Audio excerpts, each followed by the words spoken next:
of OnePlus Life Skill Academy. He is a certified life coach training institute, California, USA. He is a certified NLP practitioner from the Academy of Applied Psychology, Scotland. He is a certified GOAL, which is Game Oriented Active Learning facilitator from the Life Academy affiliated to IIPE Canada. He is a certified trainer under Train the Trainer program conducted by AMA Ahmedabad. He is a plastic engineer. He is specialized in fiber reinforced plastic from IIT Madras, and he is economics graduate from Gujarat University. He is having more than 13 years experience in this field, and he has conducted more than 200 workshops, seminars, and lectures. And till now, he has addressed more than 60,000 youngsters and professionals. We are very much lucky to have you, sir. We welcome you all. Please share your PowerPoint presentation. Thank you very much, sir.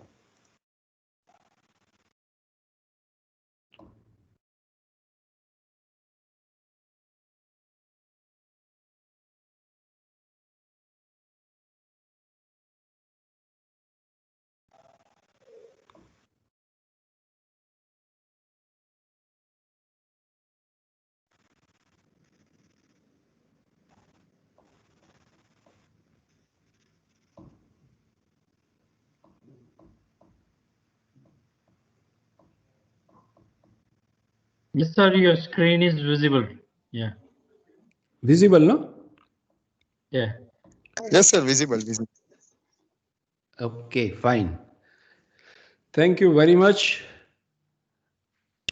for my very brief introduction, short and sweet. Thank you very much. और जैसे मेरी आदत है, इसी हिसाब से मैं पहले तो माँ सरस्वती को प्रणाम करता हूँ और आप सभी गुरुजनों को मैं प्रणाम करता हूँ। और मेरी बात शुरू करने से पहले मैं कुछ बात आपसे शेयर करना चाहता हूँ जो आपके स्क्रीन पे लग रहा है कि OnePlus लाइफ स्किल एकेडमी। तो ये OnePlus लाइफ स्किल एकेडमी काफ़ी टाइम से कार्यरत है और उनके प्रमोटर के दिमाग में एक बात आई थी कि हमारे यंगस्टर्स के पास कहीं ना कहीं से स्किल तो मिल जाती हैं, जो इंजीनियरिंग स्किल हो या ऑटोमोबाइल्स की स्किल हो, आईटी की हो, और कोई भी फील्ड की स्किल हमें मिल जाती है और बच्चों को मिलती है। लेकिन अगर वो लोग मार्केट में आते हैं और मार्केट के अंदर जब उनको कंपटीशन फेस करना पड़ता है, कुछ इश्यूज फेस करने पड़ते हैं, वर्क विथ अदर्स करना पड़ता है, तो उनके अंदर कुछ लाइफ स्किल की भी ज़रूरत है जो पढ़ाई नहीं जाती है। और इसके लिए उन्होंने एक ऑर्गेनाइजेशन जिसका नाम OnePlus लाइफ स्किल एकेडमी है किया और मैं उनके डायरेक्टर के हैसियत से काम कर रहा हूँ। ये ऑर्गेनाइजेशन कोई भी जगह से कोई भी पैसा लेता नहीं है, हालांकि मैं भी कोई पैसा नहीं लेता हूँ। और ये डिवोटेड हैं जो लोग को अपनी लाइफ स्किल को डेवलप करना है और लाइफ स्किल्स के अंदर कुछ जानना है तो उनके लिए कोर्सेज करते हैं। जैसे कम्युनिकेशन के कोर्सेज रहते हैं, लीडरशिप के रहते हैं, हमारे और सारे बहुत सारे कोर्सेज हैं जिसके अंदर काफ़ी बच्चे इन्वॉल्व होते हैं। और ज़्यादातर हमारा फोकस्ड जो एरियाज़ हैं कि जहाँ पर थोड़ा उनको ज़रूरत है, क्योंकि सिटी के अंदर तो ये सब चीज़ें मिल जाती हैं सभी बच्चों को, लेकिन रूरल एरिया के अंदर बहुत कम मिलती हैं, लेकिन उनके अंदर टैलेंट बहुत होती है। वो हमारा ऑब्जर्वेशन रहा है। इसके लिए बहुत सारा सपोर्ट भी हमें मिला है, जैसे कि रोटरी क्लब्स हैं और ये ईश्रे हमारा जो है वो भी हमें बहुत सपोर्ट करता है। और ज़्यादातर एलडी इंजीनियरिंग भी हमें बहुत सपोर्ट करती है, जिसमें भट्ट साहब हैं, हार्दिक भाई हैं, कापड़िया साहब हैं, सब लोग हमें उसके अंदर प्रोत्साहित करते हैं और इन बच्चों के पास पहुंचने का हमें मौका देती है। तो ये स्मॉल इंट्रोडक्शन है OnePlus लाइफ स्किल एकेडमी। अगर आप कोई एरिया के साथ जुड़े हुए हैं और आपको लगता है कि यहाँ पर भी ज़रूरत है तो आप हमें ज़रूर बताइएगा, हम आप तक ज़रूर पहुँचने की कोशिश करेंगे। तो ये स्मॉल इंट्रोडक्शन के साथ मैं अपना प्रेजेंटेशन स्टार्ट करता हूँ। Life is a game played. दोस्तों, जिंदगी बड़ी अजीब है। जब भी उसे मिलने की कोशिश करते हैं ना तो अजनबी सी लगती है। दुनिया के हर एक इंसान के जिंदगी के प्रति अलग अलग एहसातात है। इसीलिए किसी शायर ने बहुत खूब कहा है कि जब भी मुझे लगा कि मैंने तुझे पढ़ लिया, जिंदगी जब भी मुझे लगा कि मैंने तुझे पढ़ लिया, कमबख्त उसी वक्त तूने एक नया पन्ना खोल दिया। उसी वक्त उसने एक नया पन्ना खोल दिया। जिंदगी का एक बड़ा रोमांच है, जो जिंदगी की एक बड़ी मस्ती है कि आप अगर लगे कि यार ये तो हो गया, बस चलो ठीक होने को जा रहा है और सब कुछ ठीक होता है, उसी वक्त जिंदगी एक ऐसा पन्ना खोल देती है जिससे हमें ताजुब लगता है, कुछ अजनबी सापन हमें महसूस होता है और जिंदगी का खेल वहीं से शुरू होता है। आपको याद होगा कि हमारे अच्छे दिन चल रहे थे, बहुत धीरे धीरे करके हमारी इकोनॉमी भी धीरे धीरे आगे बढ़ रही थी, अच्छे अच्छे दिन आ रहे थे, काम भी अच्छा हो रहा था, सब कुछ हो रहा था। उसी वक्त एक शाम को हमारे प्रधानमंत्री जी आए और नोटबंदी लगा दी। एक पन्ना उन्होंने खोल दिया और हमारी जिंदगी में एक भूकंप सा आ गया और हम सब उसके अंदर लगे रहे और धीरे धीरे करके जब हम उनमें से ये नोटबंदी के चक्कर में से बाहर आए और इकोनॉमी फिर से स्टेबल होने जा रही थी, सब कुछ ठीक ठाक होने जा रहा था, हमें लगा कि नहीं अभी तो बहुत अच्छा है, सेंसेक्स भी अच्छा बढ़ रहा था, सभी जगह पर ठीक ठाक चल रहा था फरवरी तक, और मार्च में अचानक कोरोना आ गया। जिंदगी ने और एक करवट ले ली, एक नया पन्ना खोल दिया और उसके बाद आपको मालूम है कि क्या क्या हुआ। और हम लोग अभी जो पहले हम क्लासरूम में बैठ के सभी के साथ बात कर रहे थे, आज ये नए पन्ने में हम बिना देखे एक दूसरे को बात कर रहे हैं और हमारी बात एक दूसरे को पहुंचे। जिंदगी का बड़ा अजीब खेल है, जिंदगी बड़ी अजीब होती है, लेकिन इस जिंदगी के खेल के अंदर बहुत जरूरी है और हमें यह तय करना जरूरी है कि हमें ये जिंदगी के खेल में खिलाड़ी बनना है या खिलौना बनना है। जिंदगी के इस खेल के अंदर खिलाड़ी बन के खेलोगे तो जरूर सफलता प्राप्त करोगे, लेकिन अगर खिलौना बनेंगे तो लोग हमसे खेलेंगे। तो जिंदगी के खेल के अंदर पहले तय कर लेना बहुत जरूरी है कि हमें खिलाड़ी बनना है या खिलौना बनना है। और जिंदगी के इस खेल का सबसे बड़ा अहम रूल यह है कि इसमें न हारना जरूरी है।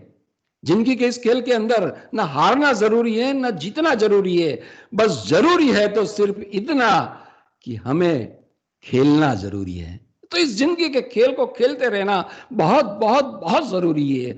अगर जिंदगी के खेल को हम यूं ही मस्ती से, मौज से, आनंद से, अपने एंथुजियाज्म से हम खेलते रहे, कोई भी पल आते रहे, या नोटबंदी का हो या कोई हमारा कोरोना का हो, लेकिन ये खेल के अंदर हम खिलाड़ी के हिसाब से खेलते रहे, मजे करते रहे, मस्ती लुटाते रहे, तो आप बड़े आत्मविश्वास के साथ कह सकेंगे कि दोस्त, जिंदगी का खेल अभी जारी है, आज तेरी तो कल मेरी बारी है। तो ये छोटी सी शुरुआत, छोटी सी इंट्रोडक्शन के साथ में ये गेम जो ये खेला है, life is a game played, इसकी शुरुआत करता हूं और आपको अपने बचपन के दिन याद दिलाता हूं। आपको मालूम होगा कि बचपन के दिन के अंदर हम एक दोस्तों के साथ एक खेल खेला करते थे जिसको हम गुजराती में उखाणु कहता था, या तो हम हिंदी में उसे पहेली कहते थे, या तो इंग्लिश के अंदर उसको पजल कहते थे। और हमारे में से कोई एक दोस्त ऐसा रहता था कि वो ऐसा एक पहेली लेके हमारे सामने कभी कभी आ जाता था और हम लोग पूरे दिन वो पहेली के ऊपर सोचते रहते थे, कभी अपने सर के बाल भी खींचते थे, जवाब नहीं मिलता था, लेकिन जब जो जवाब देता था मजा आ जाता था।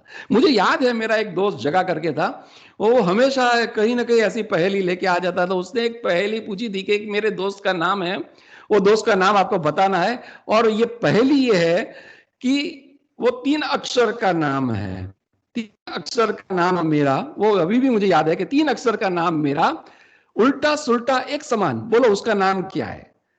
3 अक्षर का नाम मेरा, उल्टा सुल्टा एक समान। हम लोग पूरे दिन सोचते रहे क्या यार किसकी बात कर रहा है, किसकी बात कर रहा है। तब जाके उससे बोला यार उसका नाम कनक, कनक, आगे से पढ़ो तो भी सही, पीछे से पढ़ो तो भी सही। तो पूरे दिन ऐसे, और फिर हम लोग हंसते थे, मौज मस्ती करते थे, मजा आ जाता था। और हम ऐसे करते हैं। उसने एक और भी पूछा था मुझे, तो अभी वो भी याद आ रहा है कि उसने मुझे पूछा था कि कटोरे पे कटोरा, कटोरे पे कटोरा, बेटा बाप से गोरा। अरे बाप रे, बोलो ये चीज का नाम क्या है? कटोरे पे कटोरा और बेटा बाप से गोरा। अरे ये बात क्या हो गई? पूरे दिन हम सोचते रहे सोचते रहे सोचते रहे, शाम को आके बताए यार कुछ नहीं, सिर्फ और नारियल, नारियल जो कटोरे के अंदर कटोरा है और बाप बेटे से गोरा है, अंदर जो है वो गोरा है। तो ऐसी ऐसी पहेलियां हैं। वो हमारे साथ खेलता रहता था, वो ऐसे खेल आपने भी खेले होंगे। और ऐसी शाम को मस्ती में ऐसी पहेलियां सॉल्व करके मजा आ जाता होगा। अब और ये पहेलिया का एक सिलसिला अपने आप सबने कभी कपिल शर्मा शो देखा होगा। तो कपिल शर्मा शो के अंदर वो जो कीकू शारदा है, जो बच्चा यादव का रोल पे प्ले करता है, वो भी आता है और कभी कभी पहेलिया गेस्ट के सामने रखता है और गेस्ट भी सोचते रहते क्या इसका जवाब होता है। और जब वो जवाब बताता है, उसको बताता है, तो सब लोग हंसते हैं, मौज करते हैं और मजा आ जाता है। तो ये खेल भी हम ऐसे पहेलियों के साथ खेलने से शुरू करेंगे कि life is a game played की शुरुआत हम एक पहेली से स्टार्ट करते हैं। ये मेरा आप सबसे निवेदन है कि मैं एक तरफ से बोलता जाऊंगा, वो मजा नहीं आएगा। आप भी मेरे साथ जुड़िएगा, अपने आप को अनम्यूट करके जैसे जैसे पहेलियां बढ़ती है उसके जवाब आप देते रहेंगे, अपना विचार करते रहेंगे, विचार बताते रहेंगे, तो मुझे अच्छा लगेगा। क्योंकि एक तरफा हमारा ये नहीं होगा, हम दोनों तरफ से बात करेंगे। और ये आपके सामने मैं पहली पहेली रखने जा रहा हूं। कोई भी पहेली तभी पहेली बनती है कि वो सीधा सीधा उसका आंसर नहीं होता है, उसका आंसर कहीं उल्टा सुल्टा होके आता है और ये आंसर हमें मालूम होता है। ये पहेली की मजा होती है। तो ये पहली पहेली है, आप सबने कैलेंडर देखा होगा, उसके अंदर एक पहेली मेरी है कि if the day before yesterday was Sunday, what day will be 3 days after the day after tomorrow? It's a Sunday, it's a Monday, it's a Wednesday और इट्स सैटरडे। आपको मुझे ये बताना है। आप मुझे अपने आपको अनम्यूट करके भी बता सकते हैं और आप मुझे चैट बॉक्स पे भी बता सकते हैं। तो मैं पहला अपना चैट बॉक्स भी चालू कर दूं।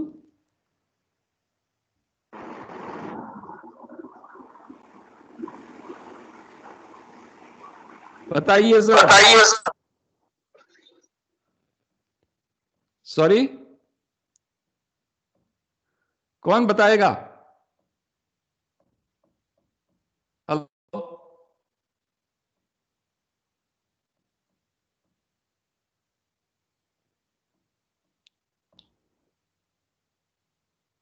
हेलो,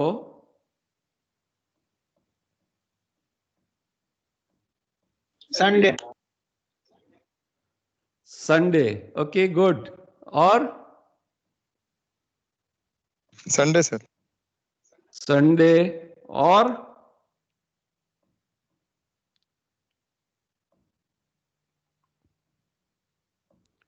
कोई बता सकता है?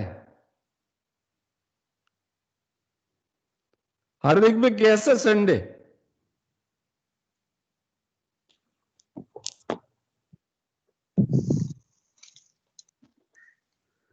સર સર હાર્દિક પહેલા ભાઈ એકવાર आपने बताया સાંભળેલું संडे, એટલે સંડે. सॉरी। પહેલા એકવાર સાંભળેલું છે સર એટલે. कापड़िया साहब आप क्या Honest कहते हैं? answer. Honest answer. Saturday. Honest answer is a, sorry, Saturday. Saturday Kapadia साहब सैटरडे। ओके, कोई और? Saturday Saturday sir. Saturday, Saturday, Saturday, Saturday. और सर मुझे सबका पार्टिसिपेशन चाहिए, एक तरफा बात करने में मजा नहीं आ रहा है।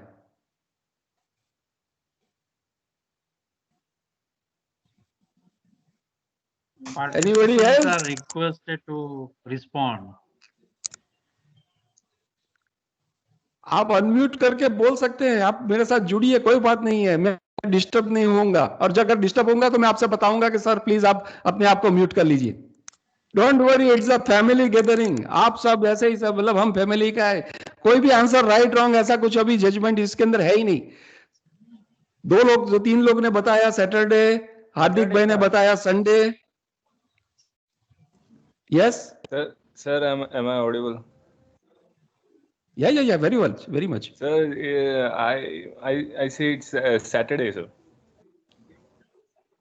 Saturday. Okay, good. Okay. Saturday, sir. Right.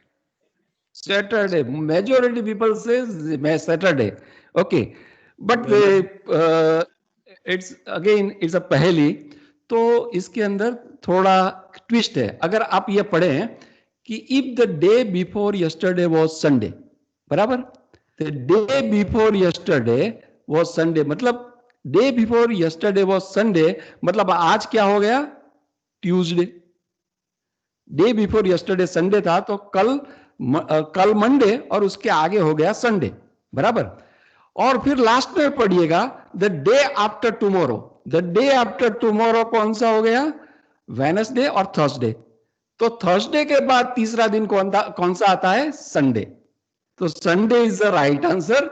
Sunday. तो ये पहली की मजा है कुछ अलग है कि जिसके अंदर कुछ अलग बात होती है. इसका मैं जिक्र आगे करता जाऊंगा. ये जस्ट अभी मस्ती मौज करने के लिए मैं पहली आपके साथ रख रहा हूं और फिर उसके बाद उसको रिवील करेंगे वो अपनी लाइफ के साथ कि ये पहेलियां हमारी जिंदगी में भी ऐसी आती हैं और हमें क्या करना चाहिए. तो पहेलियों का गेम से मैंने स्टार्ट किया है, तो इसके बारे में बताऊंगा. अगला अभी और हम आगे जाएंगे जिसके अंदर हम एक कुछ राइट ब्रेन एक्सरसाइजेस करेंगे. जिसके अंदर पहला मेरा क्वेश्चन है कि if I say 64 is equal to S in a CB, तो इसका मतलब क्या होता है? 64 is equal to S in a CB, इसका मतलब क्या होता है? आप अपने आप को अनम्यूट करके मुझे बता सकते हैं. There is no right or wrong answer. Don't worry, it's a family gathering. Do open up and answer the question. एस इन अ सीबी बताएंगे कोई? Sir I want answer. You all are my गुरुजन्स. मुझे पहेलियों में आप मदद करें. Sir, is it a square in a chessboard? Exactly. Very good answer. I'm happy here. Very good answer. Now second, the 12 is equal to I in a F. Can anybody say 12 is equal to I in a F? Very similar. यार आप सब engineering के लोग हैं, engineering वाले लोग हैं, please. ये तो आपके लिए बड़ा सिंपल आंसर है.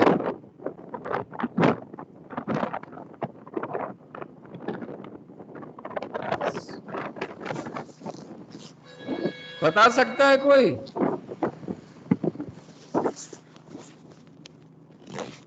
Twelve is equal to I in F. अपने आप को अनम्यूट करके आप बताइए मुझे. अगर मैं बोलता हूं कि 12 is equal to I in F. Inches in a foot. Inch in a foot. Yes, exactly. Very good. I was expecting this answer. Now 7 is equal to W of the W. 7 is equal to W of the W. इसका मतलब क्या होगा?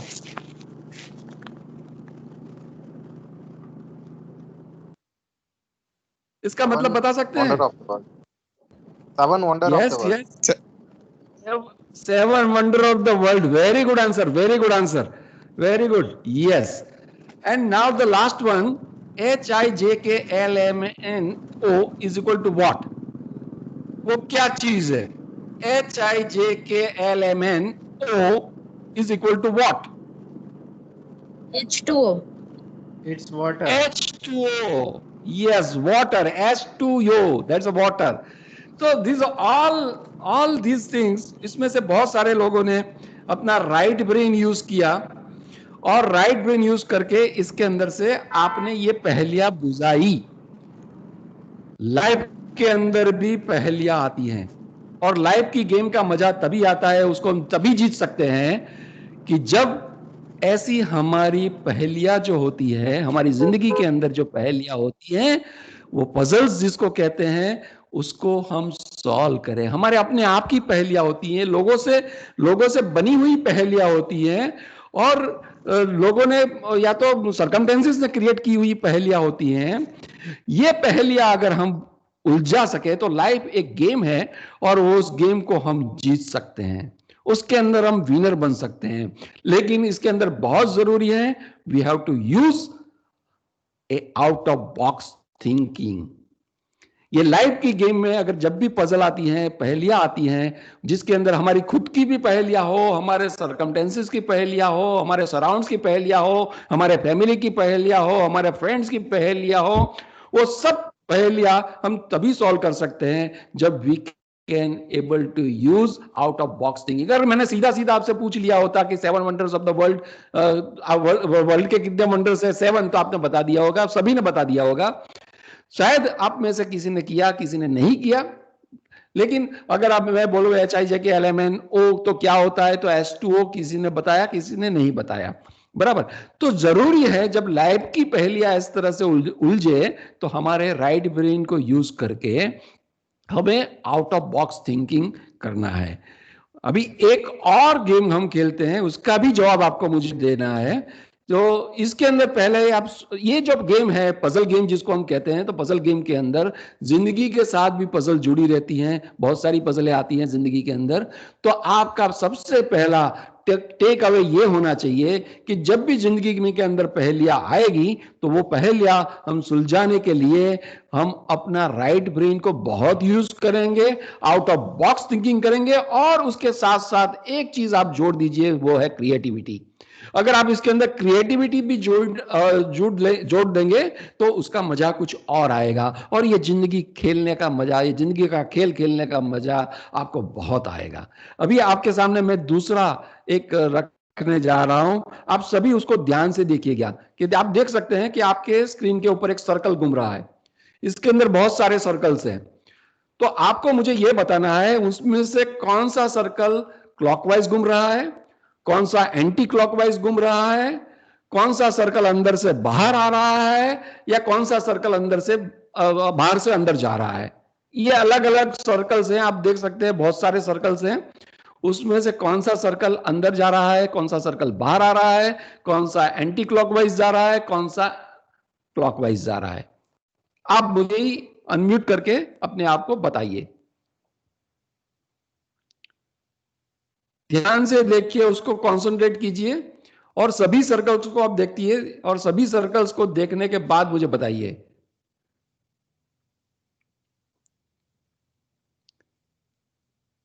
कोई बता सकता है?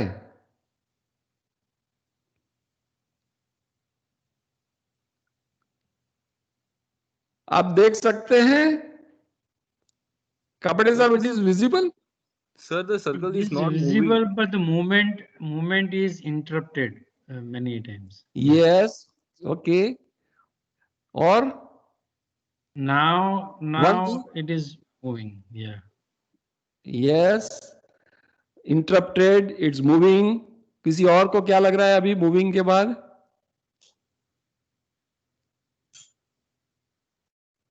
कौन सा अंदर जा रहा है, कौन सा बाहर जा रहा है, कौन सा राइट ये क्लॉकवाइज जा रहा है, कौन सा एंटी क्लॉकवाइज जा रहा है?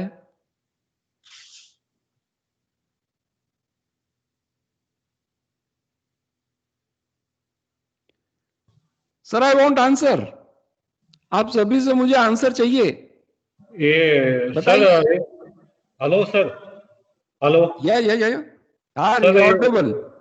रेड एंड ब्लू जो सर्कल है, रेड और ब्लू वाला बेल्ट वाला, हाँ, वो क्लॉकवाइज जा रहा है, और उसके जो बाकी के सारे बाहर के सर्कल है वो एंटी क्लॉकवाइज जा रहा है। अरे वाह, गुड। एनीबडी एल्स, कोई दूसरा बता सकता है? रेड वाला, red and blue anti clockwise जा रहा है। और कोई जब ध्यान से देखिए।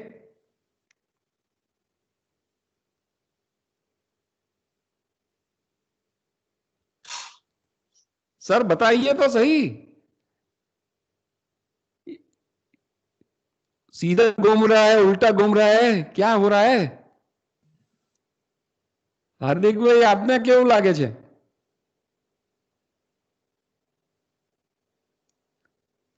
Hello,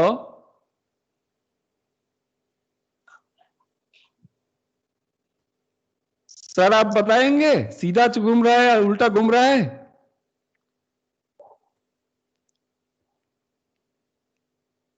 I think everybody is confused. Kapadia સાહેબ, એકચ્યુઅલી સર થોડું ઇન્ટરપ્ટેડ થઈને આવે છે, એટલે ઘણા બધાની કમેન્ટ છે કે નોટ મૂવિંગ એવું લખે છે. not moving. Okay, right. Okay, good. And किसी ने देखा तो उसको लगा कि ये बीच वाला जो है वो एंटी क्लॉकवाइज जा रहा है, ये क्लॉकवाइज जा रहा है, बराबर. और जो लिख के आ रहे हैं वो बताएगा कि नहीं घूम रहा है, बराबर. लेकिन मुझे यहां लगता है कि ये घूम रहा है. See the thing is that आप सभी ने ये सर्कल को देखा, मैं यहां से भी देख रहा था ये सर्कल को. किसी को लगा कि ये घूम रहा है, किसी को लगा कि ये नहीं घूम रहा है, किसी ने बोला कि इंटरप्टेड घूम रहा है, किसी को लगा कि नहीं ये घूम रहा है तो ये एंटी क्लॉकवाइज घूम रहा है, और ये क्लॉकवाइज घूम रहा है. The thing is that your perception is your reality. जो आप देखते हैं वो आपकी रियलिटी है. वहां से जो आप देखते हैं वो आपकी रियलिटी है. और जो अदर का जो दूसरे लोग हैं, other perception is their reality. मैं यहां से देखता हूं तो मुझे लगता है कि ये घूम रहा है. वहां से आप देखते हैं तो आपको लगता है कि नहीं घूम रहा है, या तो इंटरप्टेड घूम रहा है. किसी को लगता है कि ये एंटी क्लॉकवाइज घूम रहा है, कोई किसी को लगता है ये क्लॉकवाइज घूम रहा है. तो ये हमारा दृष्टिकोण है. जो मैंने देखा वो मेरी रियलिटी. मैं अगर ये बोलूं नहीं घूम रहा है, आप बोले नहीं घूम रहा है, आप बोले कि नहीं मेरे वहां तो ये घूम नहीं रहा है, ये आपकी रियलिटी है, क्योंकि आपने वो देखा, अपने दृष्टिकोण आपका ये है, आपकी दृष्टि वो है कि वो नहीं घूम रहा है, और मेरी दृष्टि में यहां पर घूम रहा है. तो लाइफ के अंदर भी ऐसा होता है कि जो चीज हम देखते हैं वो हमारी रियलिटी बन जाती है, और जो दूसरे देखते हैं वो उसकी रियलिटी बन जाती है, और इसके ऊपर बहस छिड़ती है. हम कहते हैं ये सही है, वो कहेंगे वो सही है. और लाइफ के इस गेम के अंदर हम बहस का एक सिलसिला चालू करेंगे, जिसके अंदर हम हमारा परसेप्शन, जिसको हम रियलिटी मान के बैठे हैं, तो परसेप्शन जिसको हम मान बैठे हैं कि नहीं यही सही है, वो दूसरे के सामने हम रखने की कोशिश करते हैं, और दूसरा भी हमारे सामने वही रखने की कोशिश करता है. तो इसकी वजह से हमारा और दूसरे के बीच के अंदर कुछ ना कुछ तनाव बन जाता है, और जिंदगी का ये खेल इस तरह से चालू होता है जिसके अंदर हम उलझे रहते हैं, परेशान रहते हैं, मुश्किलें हमारे सामने खड़ी हो जाती हैं. तो इसके अंदर एक बात बहुत क्लियर है कि अपने ये जिंदगी के खेल के अंदर कि जो हमारा परसेप्शन है वो हमारी रियलिटी है, सही बात है, लेकिन दूसरे का परसेप्शन भी उनकी रियलिटी है, वो समझने की कोशिश बहुत जरूरी है. अगर हम समझने की कोशिश करेंगे कि उसका परसेप्शन क्या है जिसकी वजह से ये रियलिटी हमारे सामने रख रहा है, तो हम वो बात धीरे धीरे समझेंगे, और जो हमारा परसेप्शन है, जो हमारी रियलिटी है, उसको समझाने की कोशिश उसके परसेप्शन में कर सकते हैं. तो जिंदगी के खेल के अंदर बहुत जरूरी है ये समझना कि दूसरे का परसेप्शन क्या है और उसके सामने हमारा परसेप्शन क्या है. हम परसेप्शन को रियलिटी यानी दृष्टिकोण में हम कन्वर्ट कर देते हैं. दृष्टिकोण को हम वास्तविकता के अंदर, दृष्टि से बनता है दृष्टिकोण, और दृष्टिकोण से बनती है वास्तविकता. तो ये दृष्टिकोण और वास्तविकता, तीनों फेज को हमें अपने आप के लिए भी समझना है, और दूसरे के पहलू से कि दूसरे को सामने वाले जो है उनको भी जानना बहुत जरूरी है. अगर आप ये बात समझ लेंगे और ये बात आपको ध्यान में आती जाएगी हर बार, ऐसा होता है कभी कभी नहीं भी होता है, लेकिन जितना आप कोशिश करेंगे दूसरे का परसेप्शन समझने के लिए, तो आप उसके साथ ये जिंदगी के खेल के जो संघर्ष है उसको ज्यादा से ज्यादा मिनिमाइज कर पाएंगे. तो ये बात है. इसके साथ मैं अभी गेम्स के ऊपर आता हूं. तो हम गेम्स को कैसे परसीव करते हैं? हम ज्यादा से ज्यादा जितनी भी गेम्स देखते हैं वो गेम्स के अंदर हमारा परसेप्शन ये होता है उसमें एंटरटेनमेंट हो, फन हो, मजा आए, एक्साइटमेंट हो, वो हम देखते हैं. बराबर। हम हमेशा जब भी गेम देखते हैं तो या बहुत खुश हो जाते हैं, कभी एक्साइटेड हो जाते हैं, कभी हमारी जो जिसको फेवर कर रहे हैं वो टीम हार जाती है तो मायूस भी हो जाते हैं। तो जस्ट ये गेम जो है वो फन एंटरटेनमेंट के लिए नहीं है। गेम्स की सबसे मजा ये है कि it's a very powerful learning tools. Games के आप जिंदगी के साथ बहुत कुछ सीख सकते हो। ये इतना पावरफुल लर्निंग टूल है जिसको आप ज्यादा से ज्यादा समझने की कोशिश करोगे और उसके जो एसेंस है वो एसेंस को अगर जिंदगी के अंदर डालते जाओगे तो जिंदगी जीने का मजा कुछ और आएगा। ये बड़ा पावरफुल टूल है। ये पावरफुल टूल को हम धीरे से धीरे आगे आगे इसके हर एक पहलू को हम समझने की कोशिश करेंगे और जैसे जैसे समझ आप ये इसके पहलू के साथ अपनी जिंदगी को जोड़ते जाएंगे आपको लगेगा कि यार ये परसेप्शन से तो हमने गेम कभी देखा ही नहीं था। और इसके लिए जरूरी है हमें गेम्स की डेफिनेशन को जानना। तो गेम क्या होता है कि गेम एक स्पोर्ट या एक ऐसी एक्टिविटी होती है कि जिसके अंदर स्किल, नॉलेज और चांस ये तीनों की मिलावट होके कोई फिक्स दायरे के अंदर, फिक्स रूल के दायरे के अंदर हम जीतने की कोशिश करते हैं या वो पजल को सॉल्व करने की कोशिश करते हैं।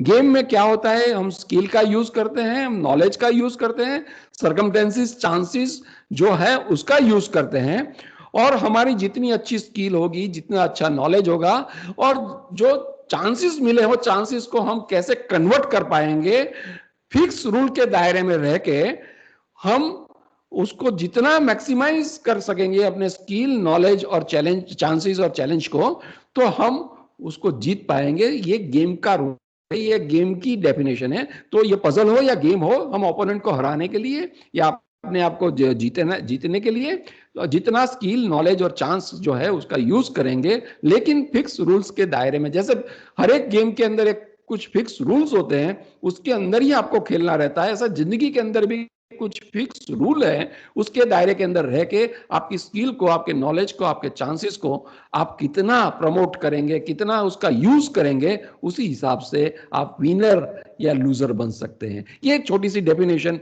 जिंदगी में आप याद रखिएगा। और अभी हम गेम के बारे में बात करेंगे। तो गेम्स हम लाइफ के साथ जुड़ी हुई चीज है। हम छोटे थे बचपन से लेके आज बूढ़े भी हो गए, आज मैं 60 साल का हो गया, या तो कोई गेम खेलता रहता हूं या तो कोई गेम देखता रहता हूं। ऐसा सभी के साथ होता है। आज भी इंडिया ऑस्ट्रेलिया टेस्ट मैच चल रही थी, मैं दोपहर तक देख रहा था, जिसमें अपनी 3 विकेटें गिर गई थी। चेतेश्वर पुजारा आउट हुआ, तब तक मैंने मैच देखी और उसके बाद टी ब्रेक हो गया। तो या तो हम उसको देखते हैं, अलग अलग गेम खेलते हैं। बचपन में कुछ हम अलग गेम खेलते थे, उससे बड़े हो गए तो और अच्छी कोई गेम खेलते थे, उसके बाद हम और कोई गेम खेलते हैं। और जैसे जैसे बड़े हो जाते हैं, हमारी फिजिकली इतनी स्ट्रेंथ नहीं रहती है, तो हम देखते भी हैं और एंजॉय करते हैं। तो लाइव और गेम एक दूसरे के साथ जुड़ी हुई चीज है। वो जुड़ी हुई चीज को हमें आगे कैसे समझना है, इसके बारे में जानिए। पहली बात यह है कि ये कोई भी गेम हो, उसके अंदर कितने लोग इन्वॉल्व रहते हैं। आप कोई बता सकता है कि कोई भी गेम हो, कोई भी गेम, उसके अंदर कितने लोग इन्वॉल्व रहते हैं? आप बता सकते हो? बड़ा सीधा सा आंसर है, उसमें कोई पहेली नहीं है। कोई बता सकते हैं?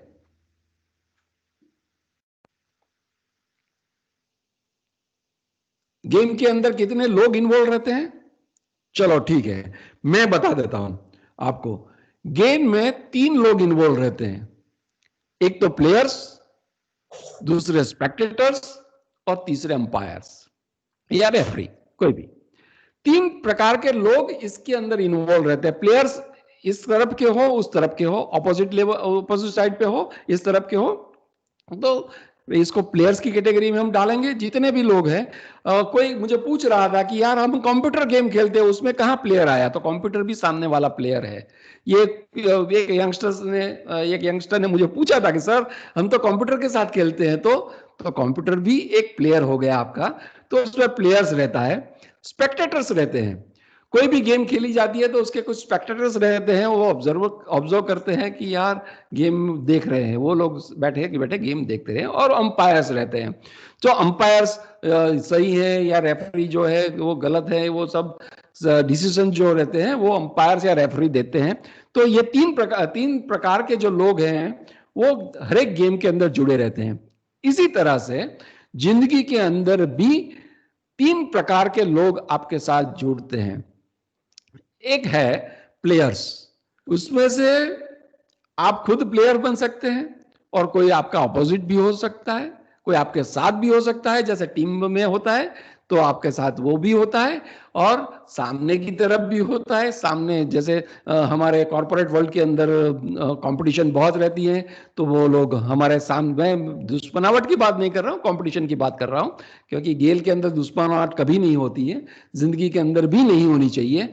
तो प्लेयर्स रहते हैं, प्लेयर्स इस तरफ रहते हैं, प्लेयर्स उस तरफ रहते हैं। जिंदगी में कुछ लोग आपके साथ होते हैं, कुछ आपके साथ नहीं भी होते हैं, तो वो आपके सामने की तरफ होते हैं कभी, और कभी स्पेक्टेटर्स भी होते हैं। कुछ ऐसी चीजें होती है जिंदगी के अंदर जिसके अंदर वो लोग स्पेक्टेटर्स के हिसाब से देखते रहते हैं आपको। लेकिन मैं आपको एक बात जरूर बताता हूं कि जो स्पेक्टेटर्स होते हैं ना, वो कभी चैंपियन नहीं बन सकते। Sorry, any question? ओके, नहीं, મને કઈ નોઈઝ સંભળાયો, કોઈનો અવાજ આવ્યો એટલે. Anyhow, should I go ahead? Yes sir. Okay, fine. तो स्पेक्टेटर्स होते हैं ना, इसके लिए आप जिंदगी के अंदर जो लोग स्पेक्टेटर्स होते हैं ना, उसके लिए जैसे स्पेक्टेटर्स जो ग्राउंड में बैठ के सिर्फ ताली बजाते हैं ना, वो ताली ही बजा सकते हैं। लाइफ के अंदर स्पेक्टेटर्स भी तालियां ही बजाएंगे, वो कभी विनर्स नहीं बन पाएंगे, वो कभी चैंपियन नहीं बन पाएंगे। जरूरी है कि लाइफ के अंदर, जैसे मैंने आगे बताया, इस तरह से खिलाड़ी बनना। अगर आप खिलाड़ी बन सकते हैं जिंदगी के अंदर, तो आप कभी ना कभी सक्सेस प्राप्त कर सकते हैं, कभी ना कभी आप चैंपियन बन सकते हैं, आप विनर साइड पे रह सकते हैं। लेकिन अगर आप स्पेक्टेटर्स बनेंगे तो आप सिर्फ बाहर बैठे बैठे ताली बजा सकेंगे, आप एंजॉय कर सकेंगे, लेकिन आप कभी भी विनर के हिसाब से बाहर नहीं आ सकेंगे, आप चैंपियन के हिसाब से कभी भी बाहर नहीं आ सकेंगे। कभी भी आपको यह फील नहीं होगा कि यार मैंने कुछ जिंदगी में किया। तो जब तक आप स्पेक्टेटर्स बने रहेंगे तब तक आप ताली बजा रहेंगे। लेकिन अगर आप प्लेयर बनेंगे, हार भी जाओगे कोई बात नहीं, आप जीतेंगे तो आप चैंपियन के हिसाब से बाहर आएंगे। लेकिन कभी हार भी गए तो लोग ये तो कहेंगे यार अच्छा खेला, ये आदमी ने अच्छा खेला, ये तो बोलते हैं, आप हमेशा मान लिया। और तीसरे होते हैं अंपायर, जो डिसीजन देते हैं। और जिंदगी के अंदर भी अंपायर और रेफरी हैं जो ऊपर बैठा हुआ है, वो जो ऊपर बैठा सभी चीज देखता है, किसने कैसा खेला, किसने कैसी ताली बजाई, और उसका डिसीजन सभी को मान्य होता है। जैसे अंपायर का और रेफरी का डिसीजन मान्य होता है, उसका भी एक डिसीजन होता है, उसको ध्यान में रखिएगा, उसको मद्देनजर रखिएगा। तो ये जिंदगी के अंदर, जैसे गेम के अंदर तीन प्रकार के लोग होते हैं, ऐसे लाइफ के अंदर भी तीन प्रकार के लोग होते हैं। लेकिन जरूरी एसेंस टेक अवे ये है कि हमें स्पेक्टेटर बन के, प्रेक्षक बन के तालियां बजानी है, या प्लेयर्स बन के हमें चैंपियन बनना है, वो अपने ऊपर डिपेंड होता है। इसमें दो कैटेगरी की गेम्स होती हैं। गेम्स दो प्रकार की होती हैं, एक गेम होती है इंडिविजुअल गेम और दूसरी होती है टीम गेम। जैसे आप चेस खेलते हो तो इंडिविजुअल गेम हो जाती है, आप बैडमिंटन या टेनिस खेलते हो तो कभी डबल्स नहीं खेलते हैं तो वो इंडिविजुअल गेम हो जाती है। और उसके सामने सामने टीम गेम होती है। टीम गेम के अंदर आप जैसे क्रिकेट है, फुटबॉल है, हॉकी है, इवन डबल्स है, तो वो सब गेम्स होती हैं, वो टीम गेम्स होती हैं। और दोनों गेम के अंदर जरूरी होता है physical game and mental game. दोनों गेम्स के अंदर इंडिविजुअल गेम खेलो या टीम गेम खेलो, लाइफ में भी कभी ऐसी जगह पर हमें इंडिविजुअली ही फेस करना पड़ता है। हमारे साथ ये कैसा कोई खेल खेला जाए तब जाके हमें सिर्फ इंडिविजुअली उसका जवाब देना पड़ता है, हमें इंडिविजुअली सक्षम बनना पड़ता है। इंडिविजुअली हमें वो पूरा जो एटमॉस्फेयर है जिसके अंदर ये कोई पहेली है या कोई प्रॉब्लम्स है या कोई भी जो समस्या है, वो समस्या को हमें अकेले ही जुटना पड़ता है, उसे झुंझुनना पड़ता है, उससे अकेले ही वो नैया को पार करना पड़ता है। इसके अंदर फिजिकल गेम भी आती हैं और मेंटल गेम, भाग दौड़ भी करनी पड़ती हैं और मेंटली भी हम इतने इसके अंदर इन्वॉल्व रहना पड़ता है। ये इंडिविजुअल गेम है, ऐसा टीम गेम में होता है। कुछ ऐसी चीजें होती हैं कि वो साथ में मिलके जिंदगी के अंदर, जैसा वो खेल खेल ले, जिंदगी का ऐसा खेल हो जाए जिसके अंदर साथ मिलके, जैसे कोरोना हुआ तो पूरी फैमिली साथ मिलके सब झुंझुमने लगे, रहने लगे उसके साथ। तो ये टीम गेम है। आपको घर के अंदर एक पूरा सा टीम का एटमॉस्फेयर मिला, दोस्तों ने फोन करके आपको ये जो समस्या आई उसके सामने कुछ ना कुछ हेल्प की फोन करके, या नहीं मिल भी आई तो भी उन्होंने उसी हिसाब से किया। तो लाइफ में और गेम में, दोनों में इंडिविजुअल और टीम गेम होती है। तो ये टीम गेम को खेलने के लिए हमें फिजिकली टफ होना पड़ेगा एंड मेंटली भी हमें इतना टफ होकर होना पड़ेगा। अगर हम फिजिकली और मेंटली हम दोनों तरफ से ये कर सकेंगे तो लाइफ की गेम को हम जीत सकते हैं।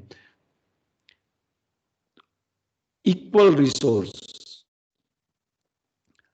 आपने देखा होगा कि कोई भी गेम हो उसके अंदर दोनों तरफ के लोगों को, ये इंडिविजुअल गेम हो या ये आपकी टीम गेम हो, रिसोर्स हैं वो रिसोर्स दोनों तरफ सही दिए जाते हैं। अगर चेस के अंदर ऊंट आपके पास है तो दूसरे के पास भी ऊंट है, अगर आपके पास हाथी है तो उनके पास भी हाथी है, अगर आपके पास पायदान है तो उसके पास भी पायदान है। तो दोनों तरफ के रिसोर्स सही रहते हैं। जो रिसोर्स आप खेलने बैठे हैं तो जितने रिसोर्स आपके पास हैं तो सामने जो खेलता है उसके पास भी रिसोर्स इतने ही रहते हैं। जरूरी वो है, जितना वो ही है कि वो जो मैंने डेफिनेशन में बताया कि अपना स्किल, नॉलेज और जो उस टाइम पे जो तक मिली, उसका चांस मिला, वो चांस का उसने कैसा यूज किया। शायद सामने वाले ने कुछ गलती कर दी तो वो गलती का उसने कैसे फायदा उठाया, उसी हिसाब से गेम जीती जाती है। उसमें यूज होती है, नॉलेज भी होता है, अपना जो एक्सपीरियंस रहता है वो एक्सपीरियंस भी इसके अंदर यूज होता है। लेकिन दोनों तरफ के रिसोर्स सही रहते हैं। चैंपियन वही बनता है, विनर वही बनता है रिसोर्स का सही सही इस्तेमाल कर। और लाइफ के अंदर भी भगवान ने सभी को रिसोर्स दिए हुए हैं, सभी को कुछ ना कुछ ऐसे रिसोर्स दिए हैं। वो रिसोर्स का जितना भी सही इस्तेमाल करोगे, वो रिसोर्स को आप समझेंगे, वो रिसोर्स को स्किलफुली आप यूज करेंगे, वो रिसोर्स को आप अपने एक्सपीरियंस के हिसाब से मावजत करेंगे, तो धीरे धीरे करके आप एक विनर की स्टेज के ऊपर, आप चैंपियन की स्टेज के ऊपर, एक संतोष की स्टेज के ऊपर एक ऐसी स्थिति अपनी आपकी बना सकेंगे जिसमें आपको अपने आप पे गर्व होगा।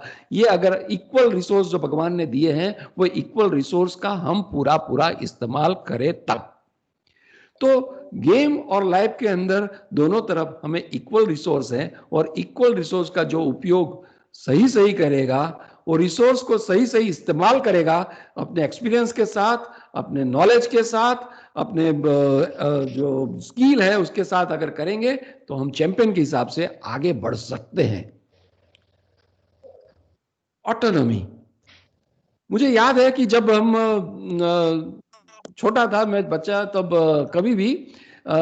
कभी हमारे कोई केमिस्ट्री के सर नहीं आए या मैथमेटिक्स के सर नहीं आए तो वो उसको फ्री पीरियड बनाया जाता था और हम लोग भागते थे सीधा ग्राउंड के अंदर, और हमारा फ्रीडम रहता है, और ऑटोनॉमी हमारी फ्रीडम रहती थी कि यार खेले, और जो चीज हमें पसंद आए, वो चीज, जो गेम हमें पसंद आए वो गेम वो फ्री पीरियड में हम यूज कर लेते थे। हमें फ्रीडम मिलती थी, ऑटोनॉमी मिलती थी कि जाओ जाके खेले। तो गेम के अंदर ऑटोनॉमी रहती है, फ्रीडम रहती है कि आपको क्या खेलना है, क्या नहीं खेलना है, कौन सी गेम खेलनी है, कौन सी गेम नहीं खेलनी है, तो वो ऑटोनॉमी रहती है। लाइफ में भी ऐसा होता है कि लाइफ के गेम के अंदर भी आपके पास फ्रीडम है। कोई गेम आप खेले लाइफ की, कोई गेम नहीं भी खेले, जिंदगी की कुछ समस्याओं से आप जुटे, कोई समस्या से न भी जुटे, किसी के साथ पार्टिसिपेट करे, किसी के साथ पार्टिसिपेट नहीं भी करे, वो आपकी फ्रीडम पे ऊपर। जैसे गेम के लिए, गेम खेलने के लिए फ्रीडम है आपके पास, उसी हिसाब के जिंदगी के अंदर भी फ्रीडम है। लेकिन आप हिटलर का ये सेंटेंस याद रखिएगा, हिटलर ने, वैसे हिटलर को मैं नहीं मानता हूं, लेकिन कुछ कुछ चीजों में जो जो चीजें उसने कही हैं कि वो चीजें कभी मजा आ जाता है कि नहीं यार इसकी बात तो सही थी, उसका रवैया अलग था, उसकी सोच अलग थी, वो बात सही थी, लेकिन कुछ चीजें ऐसी थी जो माननी जरूरी है। जिसने कहा था कि अगर ये लाइव की जो गेम है उसके अंदर बहुत सारे प्लेयर्स है, बहुत सारे प्लेयर्स है, अगर आप नहीं खेलोगे तो कोई आपके साथ खेलेगा। तो ये फ्रीडम जब आप लेते हो तो आप ये चीज हाथ ध्यान में रखिएगा कि इसमें बहुत सारे प्लेयर्स हैं, अगर शायद आप खेलेंगे नहीं तो वो लोग आपके साथ खिलवाड़ न कर जाए, क्योंकि बहुत सारे खिलाड़ी हैं हमारे यहाँ पर और बहुत सारे लोग जो हमसे खिलवाड़ कर जाते हैं, हमसे खेल खेल जाते हैं। तो ये खेल अगर आपके साथ अगर खेल ना जाए, इसके लिए भी आपको तैयार रहना है। वो ऐसी फ्रीडम मत बनाइएगा कि जिसके अंदर कोई आपके साथ खेले। अगर आप नहीं खेल रहे हैं तो कोई आपके साथ खेल ना जाए, तो वो भी आप ध्यान में रखिएगा। ऑटोनॉमी खेल के साथ है, लेकिन जिंदगी के अंदर ये पहलू में थोड़ा सा आपको ये तरफ भी सोचना रहेगा कि कोई आदमी आपसे खिलवाड़ ना कर जाए, आपसे खेल ना जाए और आपको एक खिलौना ना समझ ले, क्योंकि आपको खिलाड़ी के हिसाब से आगे बढ़ना है। अगर खिलाड़ी के हिसाब से आगे बढ़ेंगे तभी आप चैंपियन बन सकते हैं। कंट्रोल, हम चाहते हैं कि कोई भी गेम खेले तो वो अपने कंट्रोल में हो, जिससे हम जीत सकें। हम अगर जितनी गेम अपने कंट्रोल में रखेंगे उतना हमारा जीतने का चांसेस या तो हमें सामने वाले को हराने का चांसेस ज्यादा से ज्यादा रहेगा। गेम के अंदर जितना कंट्रोल आपका रहेगा उतना आप चैंपियन बनने की तरफ आगे बढ़ सकते हैं। तो ये हर एक गेम में नहीं होता है। You can not control others game. आप अपने अपने जो खेल है उसको आप कंट्रोल कर सकते हैं। कैसे आप कंट्रोल कर सकते हैं कि जैसे फुटबॉल की गेम है, तो फुटबॉल के गेम के अंदर जैसे आपकी कोई मूवमेंट है तो आपकी मूवमेंट को आप कंट्रोल कर सकते हैं। 100% आप कंट्रोल, 100% आपकी मूवमेंट 100% रहती है। तो वो 100% मूवमेंट अपने कंट्रोल में रहती है कि आपको पास पे जाना है, राइट पे जाना है, सही में जाना है, फॉरवर्ड जाना है, बैकवर्ड जाना है। तो ये मूवमेंट 100% आपके कंट्रोल में है, उसको दूसरा कोई भी रिस्ट्रिक्ट नहीं कर सकता। अगर रिस्ट्रिक्ट भी करेगा तो आपका कंट्रोल है, आप अपनी मूवमेंट पे वापस आ सकते हैं। तो उसके ऊपर 100% कुछ चीजें होती है जिसके ऊपर आपका 100% कंट्रोल होता है। कुछ चीजें जैसे कि बॉल होती है जिसके ऊपर आपका पूरा कंट्रोल नहीं होता है, थोड़ा सा कंट्रोल होता है, थोड़ा सा कंट्रोल नहीं होता है। कभी बॉल आपके कंट्रोल में रहती है, कभी विरोधी के कंट्रोल में चली जाती है। तो इसके अंदर आपका 50-50 चांस रहता है। तो इसके ऊपर पार्शियली कंट्रोल रहता है। और जिसके ऊपर बिल्कुल कंट्रोल नहीं होता है वो है अदर्स प्लेयर्स मूवमेंट। आप दूसरे की कंट्रोल नहीं कर सकते। दूसरे की मूवमेंट को आप कंट्रोल कैसे करोगे? आप दूसरे की मूवमेंट को कभी भी कंट्रोल नहीं कर पाओगे। तो इसके ऊपर 0% आता है। आपकी मूवमेंट का 100% है। बॉल जैसी चीज है जिसके अंदर 50% है, और जो दूसरे की ऑपोजिट साइड की जो आपके प्लेयर्स हैं उसकी मूवमेंट का आपके ऊपर कोई भी कंट्रोल नहीं कर सकते हैं। और लाइफ के अंदर भी ऐसे एस्पेक्ट्स आते हैं जो आपके बियॉन्ड कंट्रोल रहते हैं। और जैसे दूसरे को आप कभी भी कंट्रोल नहीं कर सकते। आप अपनी चीज को कंट्रोल कर सकते हैं, लेकिन लोगों को कैसे कंट्रोल करोगे? आप कैसे बुलाओगे कि यार मेरे क्वेश्चन का आंसर दो? नहीं कंट्रोल कर सकते हैं। आप थोड़ा बहुत जो भी चीज है उसके ऊपर कंट्रोल कर सकते हैं, लेकिन जो दूसरे जो लोग रहते हैं, क्या कभी कभी ऐसा होता है जिंदगी के अंदर, मुझे बहुत सारे लोग कहते हैं यार वो मेरे लिए ऐसा बोल रहा था, ये मुझे ये बता रहा था, ये ऐसा कर रहा था। आप कैसे कंट्रोल करोगे उसको? नहीं कर। लाभ के गेम के अंदर आप एक बात समझ लीजिए कि आप अपने आप को कंट्रोल कर सकते हैं, दूसरे को कंट्रोल नहीं कर सकते। कुछ चीजें, कुछ सर्कमटेंसेस उसको आप पार्शियली कंट्रोल कर सकते हैं। तो ये बात आप समझ लीजिएगा कि अगर आप दूसरे का कंट्रोल करने जाएंगे तो अपने आप को तकलीफ में रख देंगे। इसलिए दूसरे को कंट्रोल करने की आपको जरूरत नहीं है। सिर्फ और सिर्फ अपनी मूवमेंट को आप कंट्रोल कीजिए। और आपको जब भी ऐसा लगे कि आपके कंट्रोल में ये चीज नहीं है, आपके बियॉन्ड कंट्रोल में है, तो एक चीज मेरा शेर याद रखिए कि बिना वजह दिल पे बोझ भारी न रखिए। बिना वजह दिल पे बोझ भारी न रखिए। जिंदगी एक खूबसूरत खेल है, उसे जारी रखिए। बिना वजह उसका भार मत रखिएगा। ये खूबसूरत खेल है वो दिमाग में रखिएगा, और ये खूबसूरत खेल को आप आगे आगे आगे आगे बढ़ाते जाइएगा। अब रूल्स, जैसे मैंने आगे बताया, तो रूल्स भी रहते हैं, खेल के रूल्स रहते हैं और उसके दायरे के अंदर ही खेल खेला जाता है। वो खेल अगर रूल्स के हिसाब से नहीं खेला जाता तो कौन जीते कौन हारे उसका कोई भरोसा नहीं रहता, इसलिए रूल्स बहुत जरूरी होता है। और जिंदगी के खेल के अंदर भी रूल्स इतने ही जरूरी हैं, इतने ही महत्वपूर्ण हैं, इतने ही जरूरी हैं। तो जिनके जो खेल के रूल्स होते हैं, क्रिकेट के अपने अपने रूल्स होते हैं, हॉकी के अपने रूल्स हैं, चेस के अपने रूल्स हैं। जैसे जो पायदान है तो एक स्टेप ईच बढ़ सकती हैं, पहली मूवमेंट पे 2 स्टेप चल सकती हैं।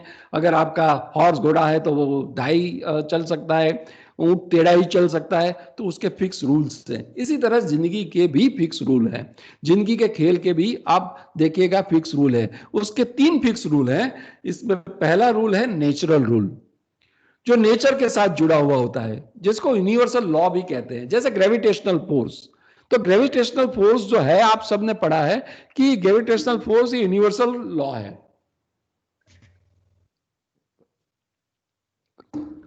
तो ये इसको आपको मानना पड़ेगा, आप इसके अंदर कुछ नहीं कर सकते। जब मुझे एक बहुत दोस्त मेरा बोल रहा था कि अगर मैं मेरा हाथ ग्रेविटेशनल फोर्स के ऐसे ही सामने रख दूं तो क्या कहां नीचे आ रहा है, मैं तो पकड़ के रख सकता हूं। मैंने बोला आप आधे घंटे रखिए, 1 घंटे रखिए, 2 घंटे रखिए, आपका हाथ में सूजन आ जाएगी, आप अपने आप नीचे कर दे, क्योंकि ग्रेविटेशनल फोर्स उसके ऊपर भी अप्लाई होता है, आप माने या ना माने। लेकिन जो नेचुरल रूल्स हैं वो नेचुरल रूल्स अपने ऊपर अप्लाई होता है, उसको आप स्वीकार कर लीजिए। दूसरे होते हैं ह्यूमन मेड रूल्स, जो डिफरेंट डिफरेंट कंट्रीज के डिफरेंट डिफरेंट रूल्स होते हैं, डिफरेंट डिफरेंट स्टेट के।